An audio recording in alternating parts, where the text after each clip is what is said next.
Image size and canvas size in Photoshop are confusing, especially to the beginners. This video will help you better understand the difference between them.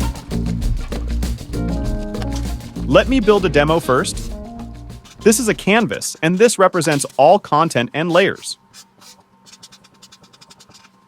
What image size does is to resize everything, including canvas and all layers and contents. For example, I have now made a square in the center of the canvas. Then go to the top menu, Image, and find Image Size, or use the shortcut Command plus Option plus I if it's a Mac, or Control plus Alt plus I if it's a PC. Then you can try to change the height and width into 3000 x 3000 pixels. Then click OK. The result is that everything is enlarged, and the ratio of the square to the canvas does not change. We try again to resize the image to a smaller 1000 pixels. The ratio of the square to the canvas remains unchanged as well. Of course, there are other options in the image size panel, which I will talk about in the future videos. Canvas size is much simpler. Canvas size only resizes the canvas. The size of all layers and contents will remain. Let's first drag a photo into the original canvas, for example. First of all, you can see that the size of this photo is much larger than the canvas. We can use the shortcut Command plus Option plus C if it's a Mac, or Control plus Alt plus C if it's a PC to open the canvas size panel. Then increase the canvas size to 3000 and 3000 pixels. We will find that the canvas is enlarged. However, since the size of the photo remains, more of the content on the top and bottom shows, and more blanks appear on the left and right. Let's move the photo a little bit and continue resize the canvas.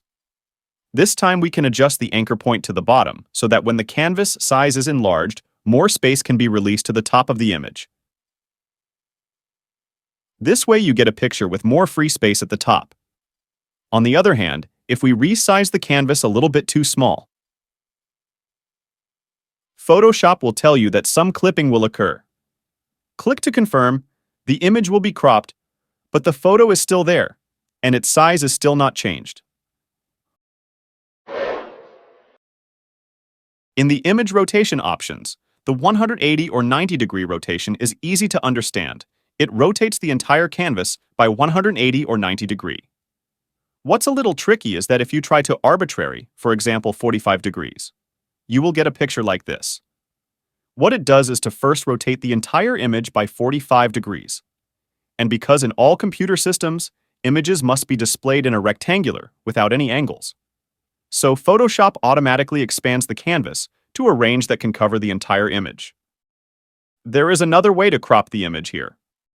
Usually the most basic way to crop is to use the crop tool in the toolbar. In fact, you can also create any selection and then go to Top menu, Image and Crop. However, I personally prefer the Crop tool in the toolbar. Trim and Reveal are also two very useful tools. For example, if the photo is a little bit too big for the canvas, or when the photo is too small for the canvas, it will be a pain in the ass to resize canvas by guessing or to use the Crop tool. You can use the Trim tool to deal with situations where the photo is smaller than the canvas, or use the Reveal All for situations where the photo is bigger than the canvas. That's for today's video. Thanks for watching. In this series of videos, we will go through everything in Photoshop in a most simple and clear way, and also try our best to answer everything in the comment to help. Please consider hitting the like button or subscribe to support this channel.